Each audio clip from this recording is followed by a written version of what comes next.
prešloročný za Vinicaroch bar spodli rok. Gazdovanie bolo na tak volanej pozitívnej nuli, jak ocenené.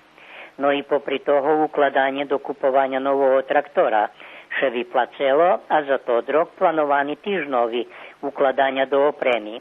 Prikoča atomizera i muľarky za hrozno.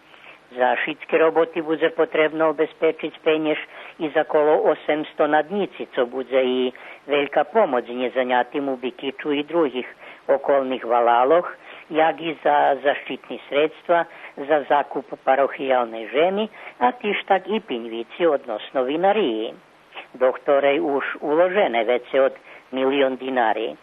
Na skupštini bešedované i o mogućnosťoch prešírenia čísla 46 terašních akcionéroch, poneže jest jak hutorené zacikavených, že by pristúpili do DOO Ruski dvor.